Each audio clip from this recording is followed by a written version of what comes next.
But done. Cool, perfect. So let me just do the old share screen.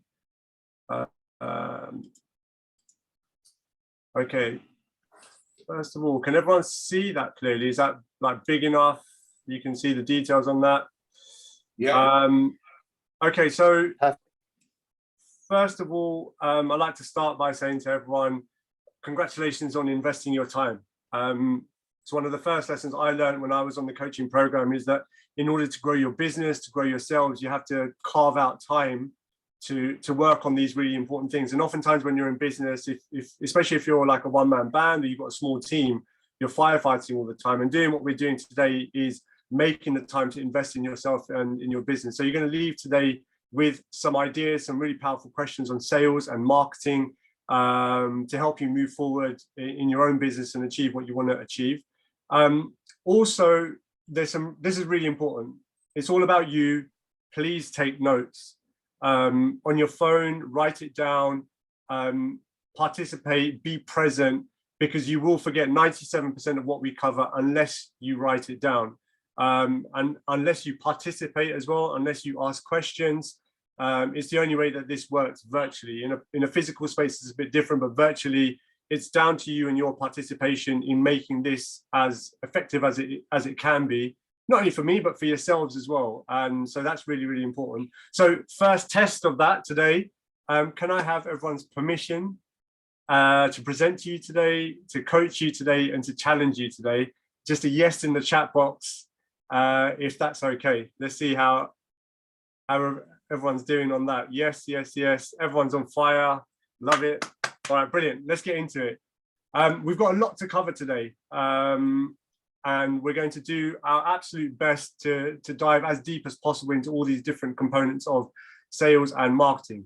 So first of all, I want to make sure that everyone is on the same page. And KP and I were discussing this earlier.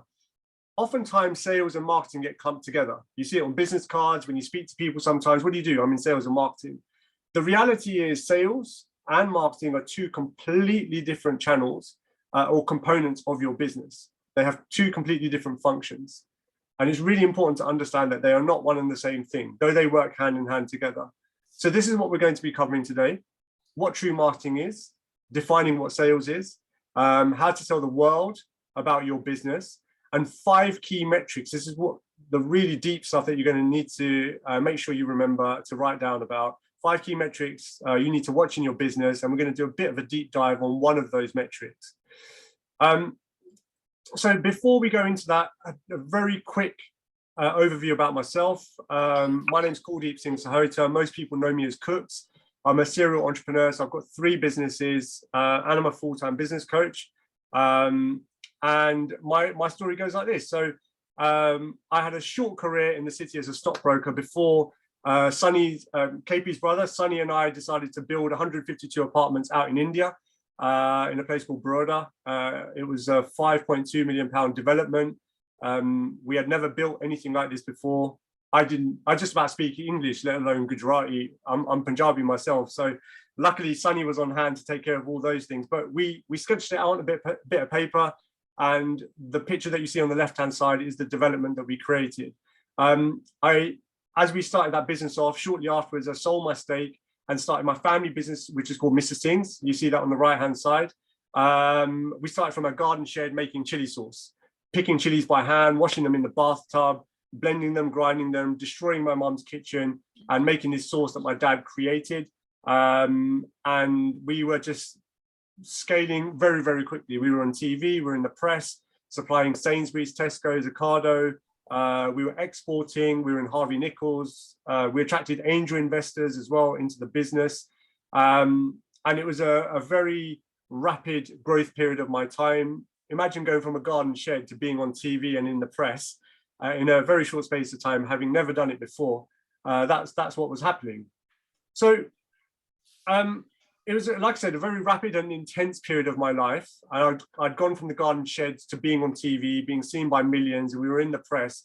But I quickly started to realize I hated it, because I figured out I'd created myself a job. I didn't actually own a business. I'd created myself a job. And my boss, i.e. me, was an absolute lunatic. I took no days off, 18-hour days, no social life. My health was suffering and I didn't even know it. If I did not work, I didn't get paid. It was very stressful, and I still had this kind of hustler mentality, which is good to an extent, but I just thought I needed to be working all the time. So you see the picture on our Instagram on the left, 10:17 p.m. in London on a Saturday night. I'm celebrating working. I'm celebrating the fact that I'm working. The picture in the middle is our old house. We used it as a storeroom.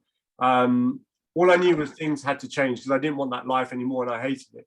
And so when I embarked on a coaching program, because I needed help and mentorship and guidance, it transformed my life so much and helped me so much realize that I actually need to become a business builder and wanted to become a business builder and people builder. That's when the transition started for me. And it had such a profound impact on me that after my first session on the way home, I booked my first 7-day holiday in 7 years, which you can see on the right-hand side. And so hence my journey from then has been that I've still got Mr Singhs, my family business. We've pivoted to be online and selling crisps. We still do the sauces on occasion, but it's an online e-commerce business.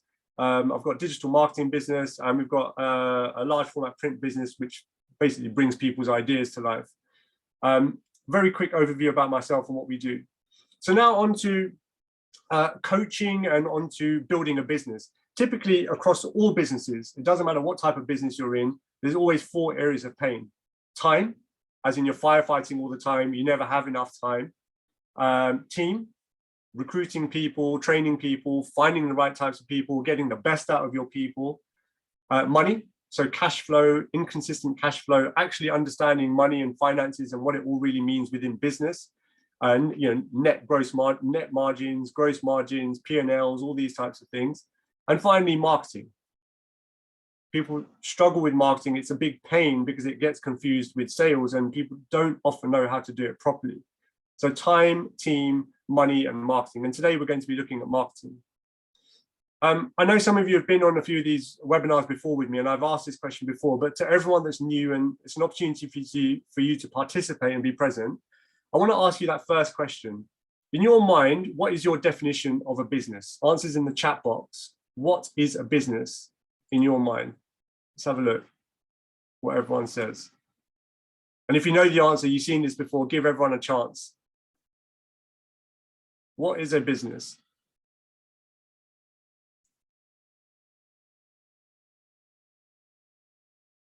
Something that you enjoy doing while paying your bills, Rahul.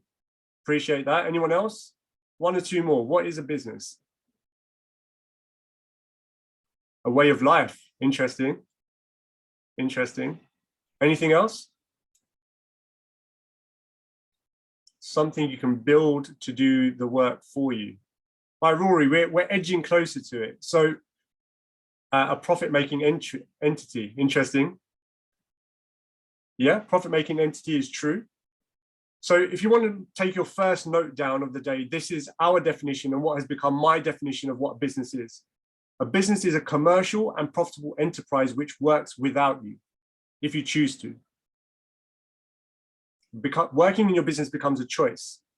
So if you want to jot this down, what is a business? A commercial and profitable enterprise which works without you. Now, I coach a lot of, let's say, dentists, architects, specialists, and they don't necessarily want to stop being a dentist or being an architect or being a designer, but they do want to stop the fact that if they don't work, they don't get paid, and that they are the business. So there's a difference. What is a business coach? Ultimately, it's an unreasonable friend who holds you accountable to what you said you were going to do. Because when you're at the top of the food chain and you run your own business, who have you got to answer to? No one. You might speak to a couple of friends once in a while. You might seek advice from elsewhere, but you don't actually have anyone to hold you accountable to what you said you were going to do. And finally, is coaching and this type of experience that we're going through today right for you? Potentially. If you're someone who's an I know, yeah, but type of person, probably not. But if you're a go on, I'm listening, tell me more, you've got more of a growth mindset, then potentially coaching and these types of educational experiences are going to be suitable for you. So just for your own information, this is how we build a business, and I'm still on the journey of building my businesses in this way. We take care of mastery first, so goal setting, time mastery, delivery mastery, and things like that, getting the basics set. Oftentimes people don't have these in place, and why the first webinar we did with Foundxrs Club was on setting your vision and goal setting.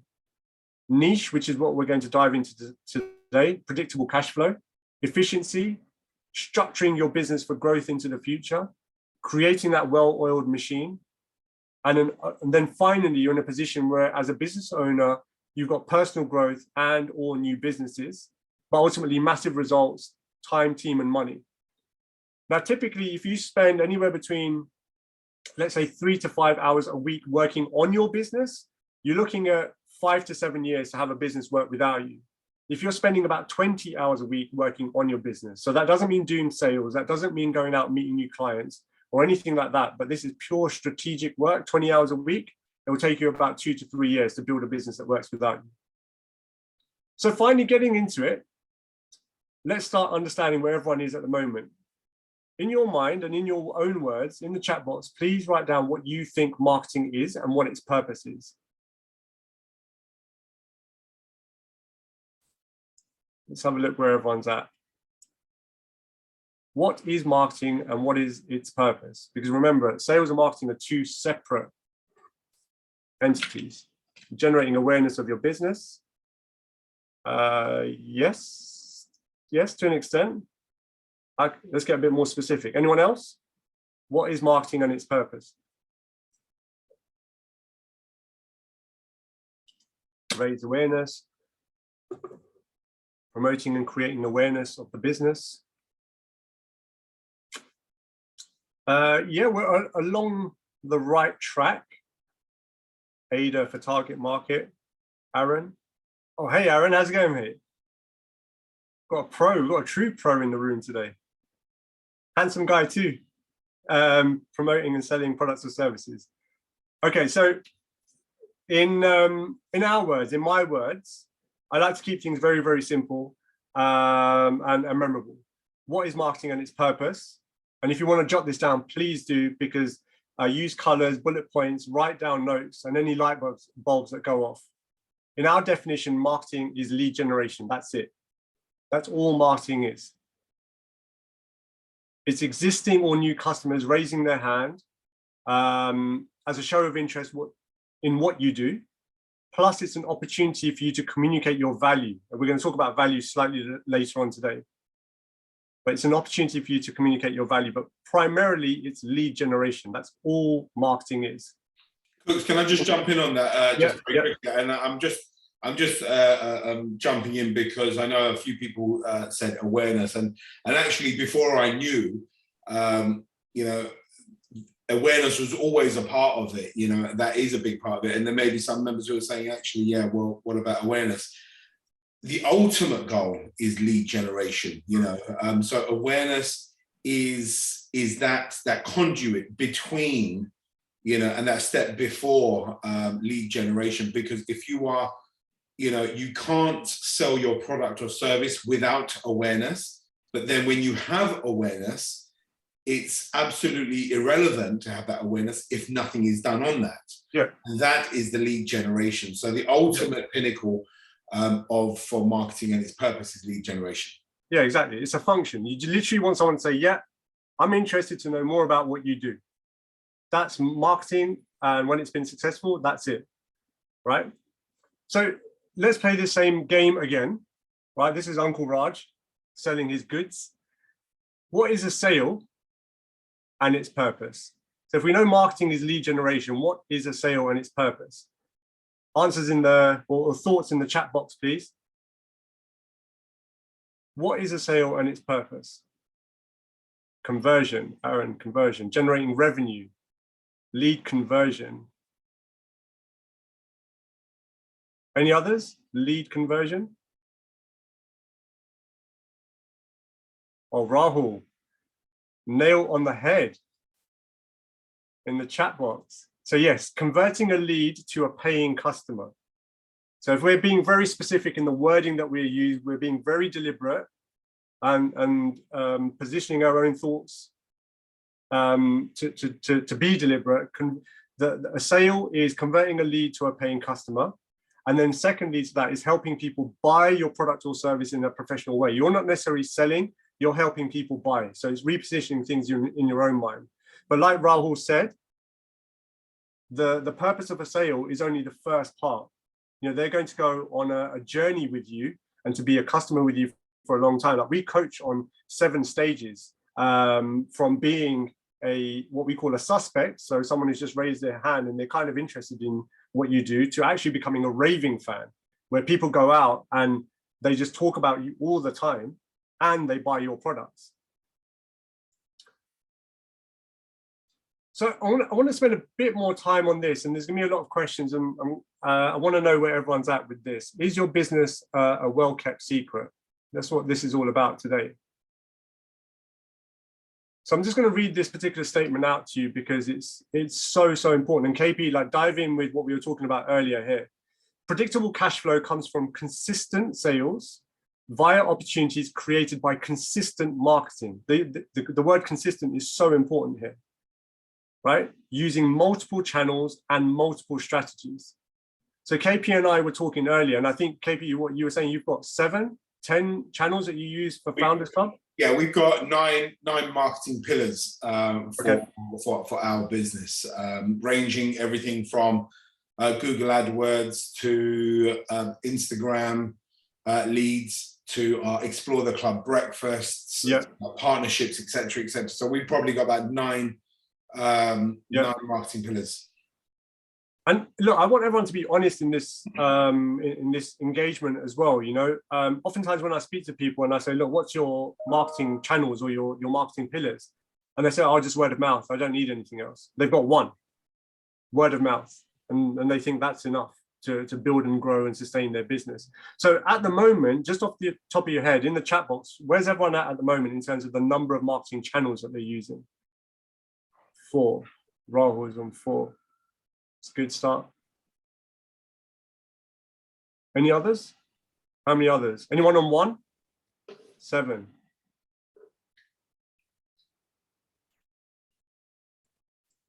2. Okay. Appreciate that, Hop Out. I think there are usually, Kooks, what I've found is that, you know, sometimes when businesses find something that works, they'll just rely on that one, and, you know, at some point realize that actually I put all my eggs in one basket, you know. But, you know, I know businesses that have continued with literally just having one, and it works, but then the scalability is very stagnant. It's very slow. It's very, you know, and if that's what you want to do with your business, you know, so actually but I know a lot of businesses that just have one. Yeah, and this in turn goes to answering the question, is your business a well-kept secret? If you're using 1, 2, 3 marketing channels, you know, of course it is a well-kept secret because not enough people know about you. Yeah. Not using enough channels that are out there. Yeah. Free channel, there's so many free channels. If you think about socials, for example, or email marketing, text message marketing, there's so many channels out there that you could be using, telling the world about who you are and what you do. It's probably why not enough people know about you. Yeah. One of your existing customers, you know, going back and marketing to your existing customers, they probably forget if they do business with you one time. Yeah, one of the best quotes which I heard years and years ago in my marketing days was, you know, marketing is like kissing a pretty girl in the dark. You know what you're doing, but nobody else can see you. And that quote has stuck with me for years because, you know, it's like you're doing something which is fantastic, but nobody else can see it. So you could be producing the greatest product or delivering the greatest service, but if nobody knows about you, then it's vanity over sanity. Nobody, you know, it's not making a difference at all. So look, diving into it, if you want to grow your sales, it's most likely you're going to need to work on the following elements, and we will do our best, like I said, to cover in brief today. There's definitely not enough time to cover it in depth. We coach on this extensively over a period of 18 months minimum, just because it's so much to take in and so much work to do. But these 5 are, I think, critical. So if you want to jot them down to look at later on, please do. The first one is knowing your customer. Okay. Do you know who you're selling to in detail? Okay, what are you doing? So I'm going to ask you a series of questions. Please either write them down if they strike a light bulb moment for you, or write down the answer. What are you doing to be front of mind of your ideal and dream customer? Who is your dream customer? Their age range, their interest. Do you know why they purchased from you in the first place, and why do they trust you? Why do they trust you? Why did they take that leap of faith and trust you in the first place? Why would they want to do more business with you? Have a think about what problem you solve for them and what other problems you might be able to solve for them. Have that dream customer front and center. And you might have several dream customers. Crazy Singh guys, you know, you guys sell a gin. People love to drink. You've got different types of people that you sell to. So, you know, defining who they are and how you can sell to more of those types of people is going to be critical. Where can you find more of those types of people? And if you have defined the exact customer that you want to sell to, are you marketing to them in the right way? You know, it's no point selling high-fat, luxurious ice creams to people that are on calorie counting fitness programs and trying to sell your product to them as a nice to have. They're not going to buy it. And are you targeting do you need to be targeting the decision maker or the person who's influencing the decision maker? So how well do you know who you're selling to? The second part of it is your marketing plan, your strategy. Just by a show of yeses or nos in the chat box, who here has a written marketing plan for the next 12 months in line with your 12 or 3-year goals? So there's KPIs and metrics in your marketing plan connected to your goals. Just a yes or no in the chat box. No. Anyone else? No 90-day plan, 12-month budget, but no marketing plan linked to it. Okay. I just want to thank everyone for being honest as well, because it's so important. Sachin in the process, outlined but not detailed at all. So no, I'm going to say that as a no, Rory. Outline, I suspect, is up here, mixed in with what you're going to have for dinner tonight and who else you're going to see. Up here is no good. Yeah, it's up here is rubbish. It's really interesting on this one because, you know, again, up until a couple of years ago, when we were delivering what we had with the magazine, and I think this is important because even though and just to give you guys an idea in terms of what our process is with the club, so we know that by the end of 2022, how many members we want in the club. So based on that, then we work backwards to say, right, okay, in order for us to have, right now we're coming up to around 200 members. If we want to get, you know, 280 members by December, we know that, right, okay, working backwards, how many, you know, what is our conversion rate? How many leads do we need to generate in order to hit that conversion rate? And then we just work backwards from there. So, you know, the plan is one thing, and we know that, okay, in order for, we generally bring on about anywhere between 10 to 15 members a month. In order for us to do that, how many leads do we need to generate? You know, what do we need to do? We're not going to be able to do Instagram advertising and all leads come through there. So we know, okay, if we need, you know, 20 conversions, we need to generate, you know, 60 leads minimum a month. So it's all that kind of working backwards, right, Kooks? Yeah, it's all of that. It's all of that. And then linking your marketing plan to deliver those particular goals. So you notice that I've put a marketing plan, minimum of 12 months plus channels. You know, if you've not written down the marketing channels you wish to use, how do you know that you're going to need to use them? So you've got all the different social channels, you know, Instagram, TikTok, Facebook, Snapchat, whatever it is that you're into. You know, you might need to think outside of that box and start moving into crypto, NFTs, that type of world. Maybe go a bit old school, real world marketing, posters in shop windows, who knows? But these are your marketing channels relevant to your business and your ideal customer. So you have to identify what those channels are and the strategies you're going to use per channel to be able to deliver your product and service to the world and to stop you being a well-kept secret. So the next part is systems and processes to scale your marketing. So again, just a simple one in the chat box, yes or no. Who here has a digital database, so name, number, email address, of all of your customers plus people that have shown interest in what you do? Could be a spreadsheet, could be a MailChimp. Who's got a digital database? Straight in with a couple of yeses, yes, yes, yes. Okay, now next question. How often do you market to that digital database? How often do you market to that digital database? Every 60 days? Yes. Quarterly? Cool, not yet. So minimum is 90 days. If you've got that in place as a bare bones minimum, you've got that digital database, you want to be marketing minimum every 90 days because people will forget about you very quickly. But do you have the email templates, for example, written down? And of course, they'll be amended and adjusted as you go along, but do you have them ready so that when you've got these things going out, you don't need to keep doing it?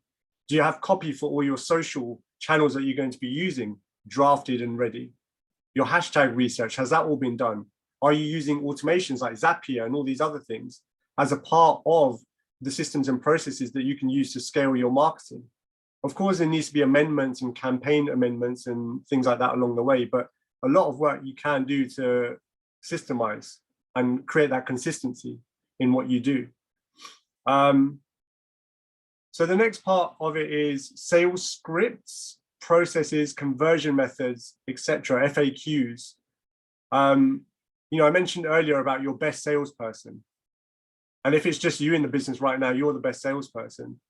But the best deal that you ever closed, have you thought about that and written down why that was the best deal that you ever closed? What did you say? How did you approach them?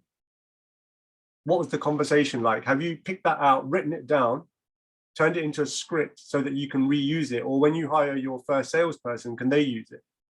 Or if you've already got a sales team, the best salesperson in your team, why are they the best? Have you documented it and turned that into the training manual for the rest of your sales team?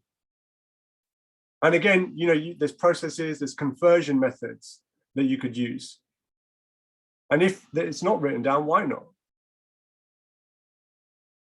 Have you thought about your most common objections and how to turn them into positives? And if price is one of them, you're going to need to learn to sell on value, which we're going to get onto later on. And finally, testing and measuring is really important. So whether you're using sales scripts, adverts, any method of selling is you have to test and measure, because sometimes things work. KP, like you were saying earlier, sometimes certain channels work for certain campaigns, certain channels don't work. But you have to continuously test and measure what's working and what's not working, because you know, only by doing that are you going to get the data to make active decisions in your business. So a lot of questions thrown at you there. Hope you've written some of them down and started to think about some answers on what you need to do. So some of you may have seen this before. And just as a note, I think we're going to run about 10 to 12 minutes over on the whole presentation. So if you can hang on, that would be great, because then we've got some good stuff that we're going to cover at the end. But this is the most powerful strategy you can use to increase your profits and cash flow and marketing in your business literally overnight. And if you've seen this before, it's going to be a refresh. So yeah, like I said, if you're going to take notes, now's the time to take notes. So these are 5 ways to increase business profits. Number of leads, conversion rate equals the number of customers. Number of transactions by the average pound value equals your turnover. And then your margin gives you your profits. Now, usually I like to ask people to work this one out, but the difference between the items in white and the items in yellow is that the items in white you can control. You can't control your number of customers, but you can control the number of leads and conversion rate, etc. So let's just do a working example of this. Let's say in a business, we've got 4,000 leads. So if you remember earlier on, we've done our marketing, 4,000 people in the year have said, yes, I'm interested in what you do. And of that, we've got a conversion rate of 25%. So that means out of the 4,000 people, 1,000 people chose to do business with us. Okay. Everyone with me so far? Just yes or no in the chat box. I can see a couple of people nodding, some are not. Great. So let's say throughout the year, everyone does business with us twice, and every time they spend £100 with us. Okay. So we've got 1,000 customers, they've done business with us twice, they're going to spend £100 each time, gives us a simple turnover of £200,000. Now let's say our margin in the business, keeping it simple, gross or net, whatever you want, but the margin in the business is 25%, means we make £50,000. Nice business. So the reason these key metrics are so important is because of this next bit that we're going to cover.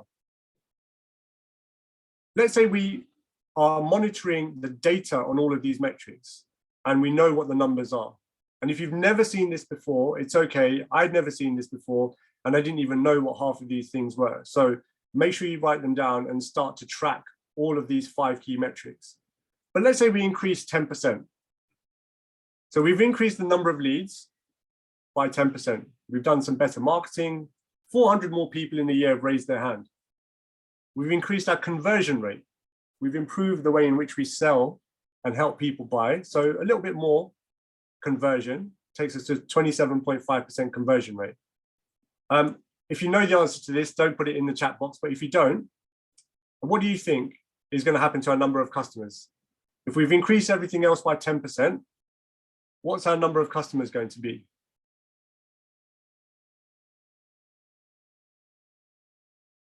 Let's have a look where everyone's at. Honestly, if it was me, I'd be like this. I'd be like, what, on my phone. Anyone? What do you think the answer is going to be? If we've increased number of leads by 10%, conversion rate by 10%, what's going to happen to our number of customers? It's going to go from 1,000 to what? 1,100. Anyone else?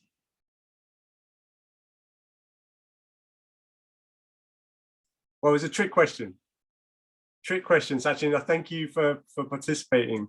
The answer is actually 1,210. We're talking about the power of compounding here. And remember, the number of customers is out of our control. What is in our control is the number of leads and the conversion rate. 4,400 times 27.5% gives us 1,210 new customers. So we continue with this. Number of transactions, they buy from us a little bit more, and they spend with us a little bit more as well. But this time, look at what happens to the turnover. It's the power of compounding. We increase our turnover by £92,000 just by increasing 4 metrics by 10% across the board over a year, let's say. Now, yes, this is an ideal scenario. It's on paper, but hopefully you're starting to get the idea of why these elements are so powerful. Now, finally, imagine we do the same thing with our profit margins. The 50,000 doesn't go to 55,000 at all. It goes to £80,000. So your turnover is up 46%, your profits are up 61%. Now, just interestingly as well, on the coaching program, the data that we've got over the last 9 years, on average, anyone who stays in coaching for 18 months minimum, these are the numbers that they see. On average, it's actually 30, I think it's 38% at last check, but they're doing a couple of more checks now and the numbers have gone up. But 38% increase in turnover over 18 months minimum, and profits, 60% profits increase. Just by measuring these metrics, you're not doing more work, not more hours, you're just measuring metrics and making changes in what you do. Now, why is this so important? Because this is all about sales and marketing and getting your name out into the world. Because these 5 metrics are the secret data points that you're going to need to increase your marketing and getting your name out there in the world and building a business that's successful. So in order, which should we tackle first? Out of those 5 key metrics, which should we look at first to get the quick wins? If you know the answer, again, please don't put it in the chat box. And if you don't, have a guess. What goes first? What should we look at first out of these 5 key data points? Let's have a look where everyone thinks.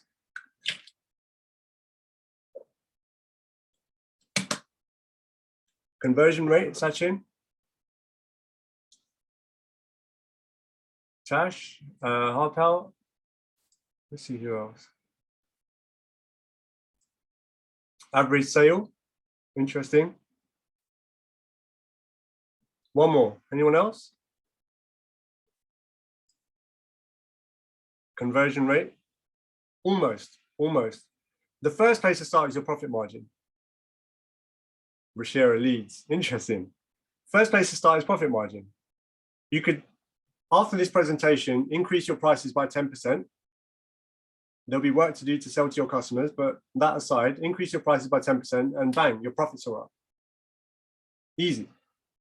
Or look at reducing your costs if you need to, but increasing prices is the quickest way to increase your profit margin. Number 2 is conversion rate, the second lowest hanging fruit. Number 3 and 4, finally is leads. Number 5, because it's the most expensive. It costs you time and effort to go out and get new people to raise their hands to do business with you. It's far easier to look at 1, 2, 3, and 4 and cheaper as well. In fact, it doesn't cost you anything.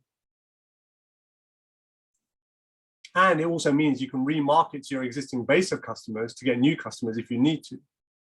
But today we're going to spend a bit more time on conversion rate because profit margins you can work on straight away, but I want to spend some time on conversion rate, and hopefully as a group we can come up with some good insights for everyone to benefit from.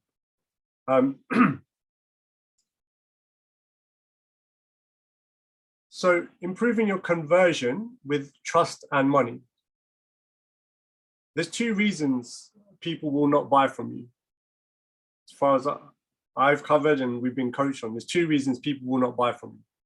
Trust and money. What do you think that means? What do you think I mean by that in terms of why people won't buy from you, trust and money?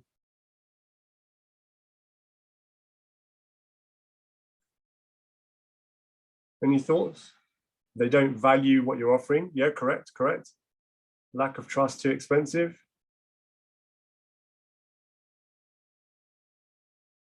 Anything else? What do I mean by people not buying from you because of trust and money? Your perception is not correct. They don't know enough about your product or service. Yeah, correct. They don't know who you are. Correct. Yeah, that's exactly it. The reason people won't buy from you is they don't necessarily trust you enough to take that leap of faith to buy your product or service. And the money part is they don't understand your value. Right? So what we want to do today as a group, as a collective, is start to understand and decipher what that means. So let's explore this. How are you, in your own business, how are you going about building and communicating trust with your customers right now? So think about your own buying experiences, right? What has made you trust someone that you've never done business with before? Right, everyone here is a member of the Foundxrs Club. If you didn't know KP personally or Sunny personally, why would you trust the Foundxrs Club and decide to invest in joining up with them? Yeah, endorsements, recommendations, that's one way of building trust. What else? What are other ways that you can build trust? Referrals, how do you define integrity? How can you, what's practical to define integrity? Human connection, alignment of values. Yeah, but how, so the question is, how can you build trust with someone to... I like that, Aaron. Thanks for that. KP swagger. Yeah, we should be able to bottle that and sell it as a spray. It's coming soon, don't worry. Yeah, we'll call it swagger. It's coming soon. Aaron, you and me go 50-50 on that. Bruce and Paramjet create the bottle for me. Don't worry, it's coming. I'm talking practically. Like, what's one thing that you do when you go on Amazon, you want to buy a new product, and what do you do? Reviews. Okay, brilliant. Reviews. That's one option. What else? What else can you do to build trust with your customers? The number of people that have purchased, yeah, that's powerful. Testimonials and endorsements, correct. Valued content, lead magnets. All right, now it's starting to come in. Free resources, guarantee, there you go. Harper, that's a powerful one, a guarantee. And a good question to ask yourselves and write this down. What guarantee are you offering your clients? It doesn't always have to be about money. Like my business, Cushy Face. So what we do is we, if someone's got an exhibition stand, for example, we will design and build that exhibition stand for them. If someone's spending 20, 30, 40,000 pounds with me, I'm not going to offer them a money back guarantee because that will kill my business. But what we have created is called a happiness guarantee. We guarantee your happiness with the product or service that we deliver for you. Or if you're unhappy, we'll keep working on it until we put it right. That is our guarantee. And then we've got reviews, 5-star reviews on Google, Trustpilot, XYZ. So what guarantees are you offering to your clients? And how often and powerfully are you marketing your guarantee? What else? Because you've got some really, really powerful ones there. And hopefully everyone's taking notes of what's in the chat box. So free resources, guarantees, quality assurance, lead magnets, valued content. This is all brilliant stuff. What else? What else can you do to build trust?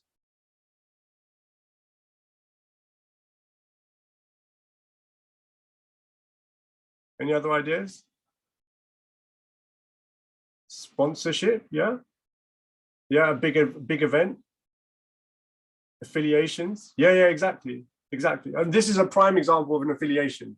If you just came across me online, you didn't know me, why would you sign up to a webinar or even connect to me? But because I'm affiliated with KP and Foundxrs Club, if you've never met me before, there's an affiliation that helps you build trust with me. So I think affiliation is brilliant. Free strategy calls, yeah. Removing risk. So we've got a lot of brilliant options here to build trust. And so the question I put back to yourselves is how many of these strategies are you using to build trust with your customers, both existing and new? Just because someone's bought off from you once, they've got some trust with you, but what are you doing to build continued trust with them? How are you communicating with them? What's your brand values, your culture? What are you doing to build continued trust with someone to come back and buy from you? Social proof is another one, right? User-generated content. If other people are talking about your product beyond a review, a written review, and they're creating videos about what you do, it's insanely powerful. How can you encourage that? What about if someone can trial your service? So I think, Aaron, you mentioned something here, right? Free strategy call. That's a trial of service.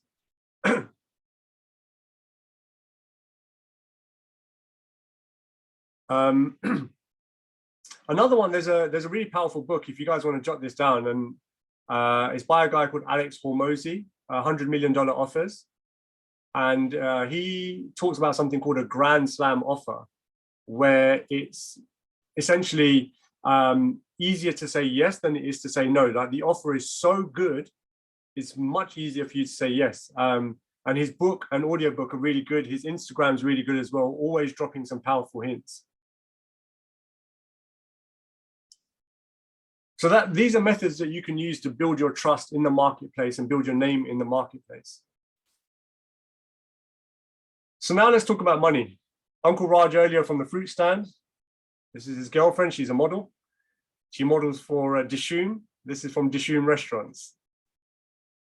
What are you doing to prove your value to your customers? Now we're talking about money. What are you doing to prove your value? Prove your value to your customers. Now, I just want to ask everyone a question. Answers in the chat box. Who here is in a competitive marketplace?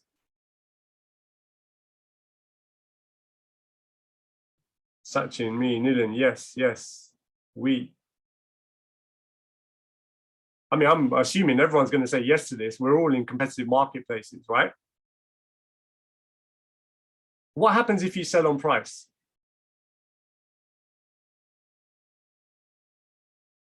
Thoughts in the chat box. What happens if you sell on price?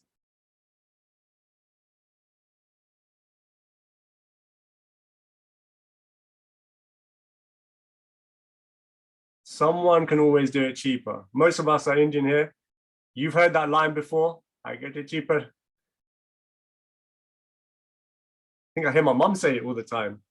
Yeah, you lose all day long. It's a race to the bottom. It's cheap and price is unsustainable and your business will die guaranteed. Potentially eradicate some of the competition, but not sustainable. Ultimately, your business dies. If you are based on price, unless you are somehow growing it out of the ground and in control of the entire process along the way, you will die. In today's world, it's almost impossible to compete on price. There's always going to be a place somewhere in the world that's cheaper. So you have to sell on value. So back to yourselves. Back to yourselves. What are you doing to prove your value to customers? What's your thoughts or understanding of what value-based selling is? What is value-based selling?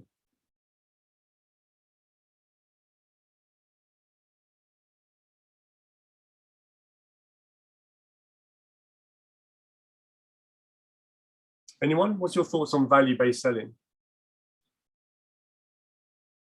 Promote the value of your offering, not the price. Yeah, I agree. What does value mean though? What is the value that you're promoting? How do you define that? The fact that you're bringing a unique offering to the customer. Okay, what's unique? Everyone says I've got the best quality. Everyone says I've got the best tasting this, best tasting that. Isn't value different for all? To an extent, but what is value? What is your definition of value of your product or service? Everyone says I've got the best relationships. I've got the best product. I've got the best packaging. That's not your value.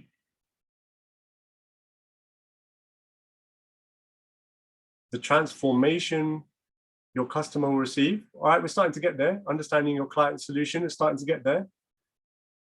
What else? What's value? USPs, all right. All right, USPs. Now we're starting to get closer to it. What is your value that you're selling on?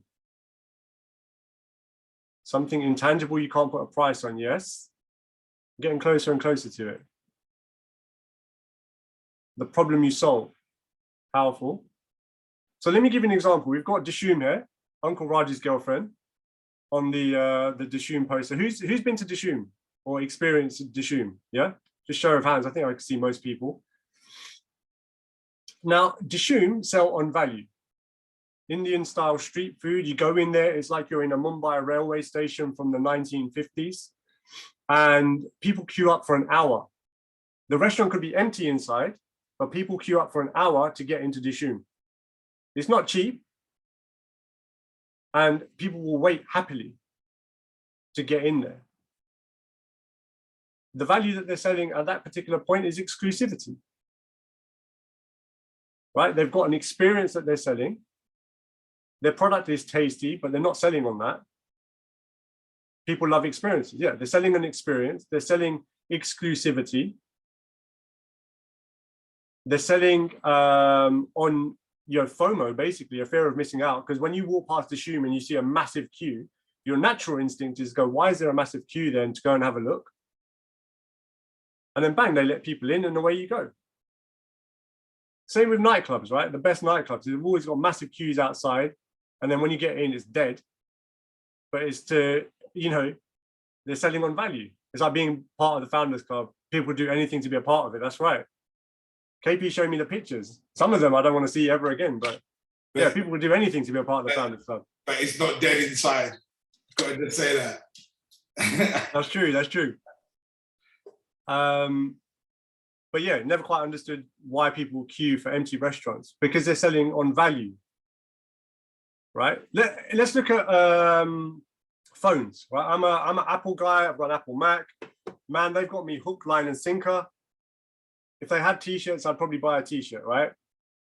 But their laptops, right? Minimum what? £2,000, £3,000 for their laptops. You can get an equally good performance-wise laptop from HP or Dell for what, £500, £700? Yeah, Apple are selling something that's 5x, 3x a competitor's product, and people queue up, save up, go into debt to buy that particular product. Why? Why do they do that? That's a very good example, Cook. Really good example. I think there's a few examples like that, you know, where you've got products like that where they yeah, just, but why do you think it is? Like what? I think there's I think it's probably exclusivity, no? Yeah, they're buying into the brand, right? Yeah. Of course, don't get me wrong, right? We're looking at an absolute colossus here who's the absolute master at doing it in terms of Apple. They've been doing it for 40 years. The point and the lesson to learn from it is that they are selling on experiences and emotions. Like I remember this when they launched FaceTime, there was an advert where FaceTime wasn't new. It's not a new technology. But when I saw this advert, their advert was about a grandparent FaceTiming their grandkid for a birthday. And like you could see the grandparent's nostril. And, you know, it was just a conversation with them, like saying, oh, you know, Dad, pick the phone up a little bit. We can't see you. And then they're wishing their grandkid happy birthday. Then there's a person returning from an army deployment, FaceTiming their kid saying, I'm on the way. Never once did they talk about the processing speed, the camera quality, or anything like that to do with FaceTime. It was just that whole series of experiences. And then it said, Apple FaceTime, connect, whatever the tagline was. Everyone's blubbing, take my money, Apple, take my money, Steve. But they're selling on value, right?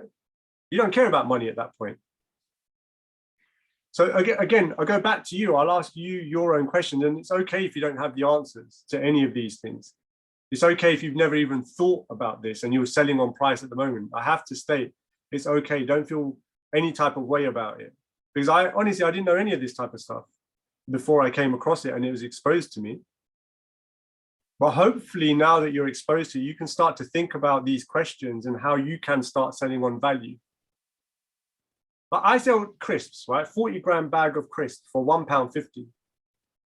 Right? You could go into a shop and buy a bag of crisps from Walker's for 50p or 60p. Well, I don't know how much they are. But I sell them online at £1.50 a bag. I sell a bag of like hyper hot chili crisps that my dad makes for £6. But why do people buy that from us? Because I'm not selling on price. I'm selling on value. I'm telling my family story. I'm telling, I'm selling fun. I'm selling, incredible taste. We're very fortunate that we've got, peer-reviewed videos that are sent to us. Yeah, people have created these videos, sent it to us, so we use them in our marketing. Same with like Cushy Face. I'll just use Cushy Face as an example. We're not the cheapest in the marketplace by far. There's definitely people that are cheaper. But people choose to do business with us because by connecting with us, they trust what we do and the way in which we're going to do things. And I have to be the first one to admit it could be so much better and so much stronger. And that's something that I'm working on to remove myself fully from that particular business. So just in answers in the chat box, if you are going to take one particular action from either improving trust or improving the value in the way in which you sell your particular product or service, and you're going to do that today, let's say, what's that going to be? Just answers in the chat box. How are you going to go out and build trust and or value with what you do if you were to do that today? Answers in the chat box, please.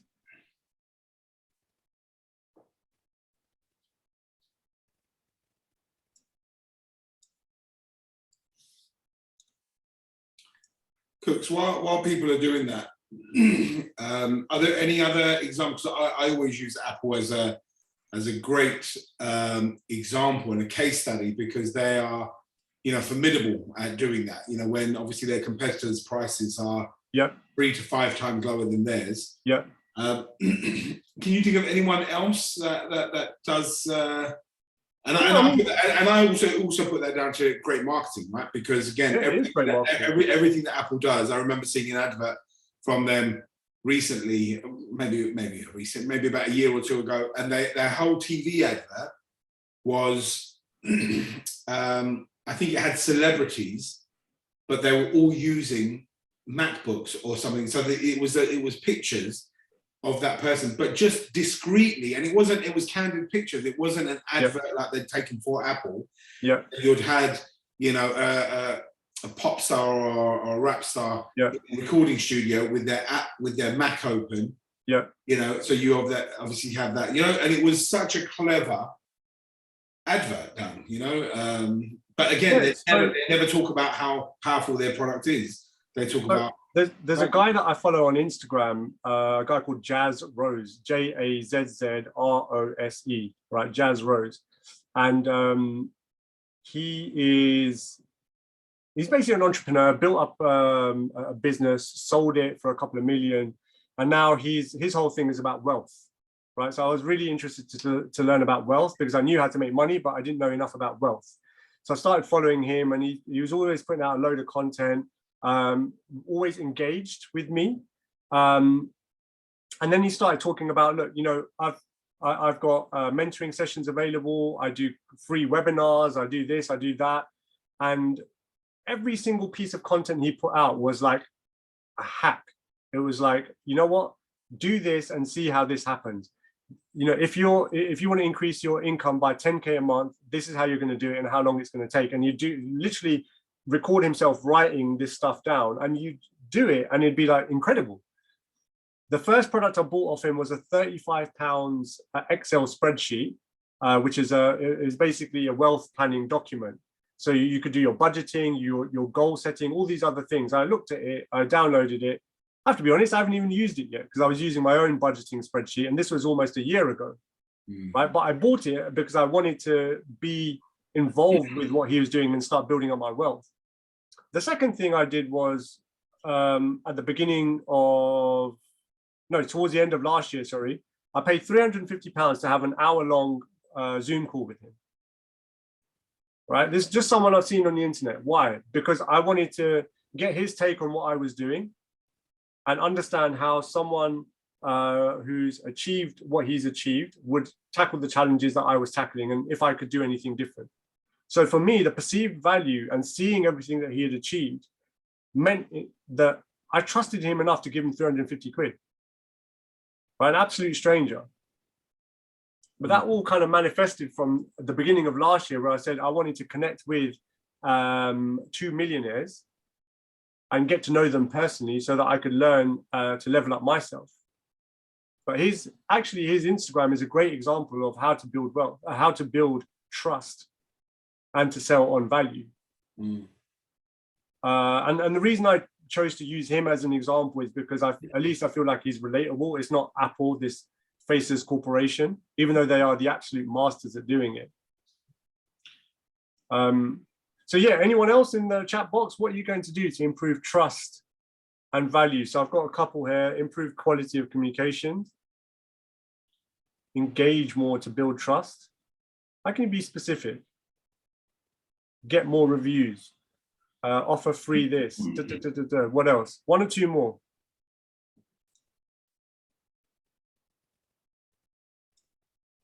Let's see.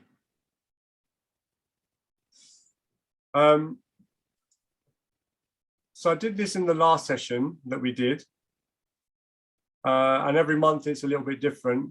Nilan, I know Nilan and I caught up. We had our session about a week or 2 weeks ago on this. So I've got 3 hours of basically gifted coaching I can give away this month.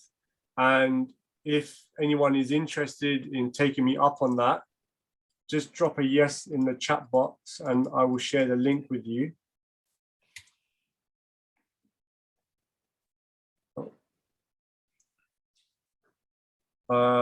Yes, okay, cool. We've got a couple of yeses. All right. So Rory, right, here's the link you need. Okay, I've just shared the link, just share it again. So when you go onto that link, if you could fill in both the first and second page, it takes like 3 or 4 minutes tops to complete. I will get that information from you and then we'll book in the sessions over the next couple of weeks. Like I said, I've got 3 hours available this month. If I run out of the hours, then I'll go on to the next month. and we can take it from there. But I'm here to help and here to share whatever information I can. And that is it. Thank you very much, everyone. Thank you so much, Kooks. I know, Paramjit, you've had your hand up. So did you have a question or? Yeah. I think let's dive into some questions and discussions. Like the whole thing is to get more light bulbs out from today. I didn't have a question. I'm using Zoom on the phone and I'm pressing all sorts today, so I apologize. No worries. Has anyone got a question? A question for Kooks? If no questions, what about light bulbs? Anything that kind of went off in your head and you're like, okay, I need to be doing more of that, or I'm missing out on that. What about light bulb moments? Shall I just talk? Yeah, go ahead, man. Yeah, okay, cool. Yeah, I don't know if you can see me. Firstly, been following your brand for a very long time, especially the Source one, and it's just beautiful to see and understand how you got there and where you are. So well done. I appreciate that, mate. Cheers. It's amazing. It's beautiful to see someone else that has been on TV, and you just open up the door for everyone. So light bulb moments, obviously, for me, is just kind of listening to everything you're saying and knowing and being comfortable saying, actually, I'm doing parts of this, just to understand that everything that you've mentioned is there's bits that I need to mop up, and I've got really good value from this as well. It was absolutely amazing. So light bulb moments. I appreciate you saying that. No, of course, you need to. This is an absolute win for me, because, and for everyone else on this call, because it's quite important, as all of us as leaders, we kind of know that we're heading on the right path, and we can generally get some help. And everything that you're saying is fantastic, and I will be in touch when for that part of it. But it's also the value that I got from here is, and light bulb moment is just knowing that the path that I'm going is correct, and everything that you mentioned is brilliant. And I love the fact that you said about the different marketing and market to your customers. That's the other thing as well, which we're not actually doing. So even if we get leads in, there might be a dead lead, but following them up like 6 months later and just saying, hey, I know we're not working together, but you still need some help. Well, do you know anyone? Do you know anyone that would benefit from what we do, right? Yeah, but no, it was great. I thought I'd just add that to it. Thanks, guys. No, I appreciate that. And it's funny, KP and I were speaking earlier, and I was just saying to him, even when I put these presentations together, when I deliver them, I always walk away going, shit, you know what? I need to step that particular part of what I'm doing up. I'm still, I always reflect back on what I'm doing, because I'm consistently working on this, right? It's the amount of stuff that we covered today. It's impossible to cover in a day. It takes years of continuous work on it. And so, like I said, it's important to know that it's okay wherever you are, and to then identify where you want to work on next, and to start, just start, because the results come off the back of it. It's amazing. Thanks, Satch. Really appreciate that. I know we've got a few hands up. Aaron, I know you had your hand up. Did you have anything to ask, or? Yeah, for sure. So the first thing I want to say is thanks. Great call, great presentation. Sorry that I'm driving, hence why the camera's been off the majority of the time. But the book that you highlighted is a book that I recently read as well, by Alex Hormozy, and I think anybody who's looking at, I think that's a massive help, because I was actually gifted 2 copies of that book by a client of mine who managed to get some good results. So $100 million offers is a major key that you've just blessed everyone with. 100% go and order yourself 2 copies and give one away, because it's had a massive impact. And one of the things that you probably didn't touch on in the book, which is a massive thing, is just repackaging your offers and how powerful that is, whatever it is that you're selling. The question that I had was around the decision to actually redirect and pivot the Mr Singhs brand, obviously going from a sauce company to now being a crisp company. What made you and led you to that decision? Was it a particular reason? What was kind of the thought process behind that strategically? So the crisp was something that we always wanted to do. Like, we always wanted to do snacks early doors after we launched the sauce. And the decision to do it was actually almost forced upon us, because we got to the point we had everything lined up. You know, we had the supermarkets, we had exports, we had like 500 independent retailers that we'd gone door to door selling that were stocking our products. And it was my brothers, my dad and me packing pallets of sauce by hand and hand delivering and trying to post stuff out. And it was a killer. It was a cash flow killer. It was a physical killer, everything. And so we'd been in talks with a distributor for quite some time. And these guys, long story short, we signed up with them. And the deal was that they guaranteed us a certain amount of money each year. And in return for that, we gave them our entire sales portfolio. And our job was to build up the brand. So in that year, we went from like 4,000 or 5,000 followers to 60, 70,000 followers on our socials. And they basically went out and they were supposed to build up our business and take us to multiple 7 figures. And I have to take ownership of the fact that I took my eye off the ball. I trusted them to do all of that for me.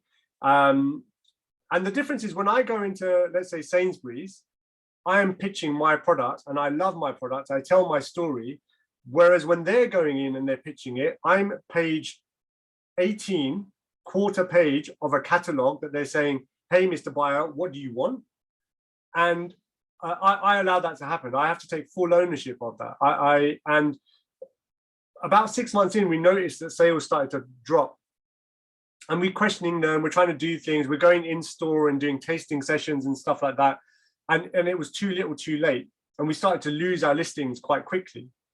And so luckily at that time, we'd actually done a crowdfunding round with Seeders. I think we wanted to raise 90K. We ended up raising like 150. We were overfunding in Seed with Seeders. And so we had all this money sitting there and we were like, well, what do we do? You know, we have to almost start again in terms of building the business or the source business, or do we pivot? And so in the back pocket, we always had crisps. And the idea was to, because my parents are from Africa, we always used to have this mogo, like cassava chips with salt, chili and lemon. Loved it, you know, especially when the mogo is super crispy. And we wanted to always put that on a crisp. So we're like, you know what? We've got nothing to lose, everything to gain. Let's risk it all on that one crisp. And that's what we did. So we had to make the choice because from a financial perspective, sources were a cash flow negative business, i.e. you have to pay for everything up front and it could be up to 6 months before you get your money back because of sales processes, payment terms, XYZ. Crisp was a cash flow positive business. We could get the crisps made, sell them, get paid for them up front and not have to pay our supplier for 60 days. And so we decided to go for it. And actually that was basically where the pivot happened. And it was so successful that we then launched another 2 flavors at the beginning of the COVID year. So we launched at a pub show, we got a ton of orders, and then a month and a half later, COVID hit. So then COVID forced a pivot because we were never really selling online, and sending glass bottles through the post is very prohibitive. But sending crisps through the post was a no-brainer. So people were asking us, can we buy, can we buy? So I basically learned e-commerce in 3 months, watched a ton of YouTube videos, built my own Shopify store, learned how Facebook ads work, Facebook Pixel, XYZ, and then pivoted online and we started selling online and it worked. And so we decided to just scale it. And it's a far more scalable model than trying to go out and sell door to door. So that's where the pivot happened. And actually off the back of that work, and because it was the COVID year and I was consulting anyway, that's when my kind of digital marketing business was born, because I had all this new knowledge of e-com and being able to consult and help people build their e-com business, plus the work that I'd done with Mr Singhs and building the brand. And so that's how that whole journey happened and how we ended up in crisps. I think we will go back to sources, but again, I'm going to develop the packaging so it's e-com only. Because we've still got thousands of people literally message us all the time, where's the source, and they love it. So the demand's still there after 10 years. Amazing. Listen, I'm just conscious of the time. We've got a couple of more questions, so I just want to jump into them. Thanks, Aaron, for that question. Rahul, you've had your hand up. Rahul, did you have a question? Wasn't really a question, just answering Kooks' earlier question, I guess, on what we're taking away from it. Okay, go for it. Sometimes you need a bit of validation, right, in what you're doing. And this is my first business that's not in the ultra luxury segment. It's a food business, vegan, gluten free.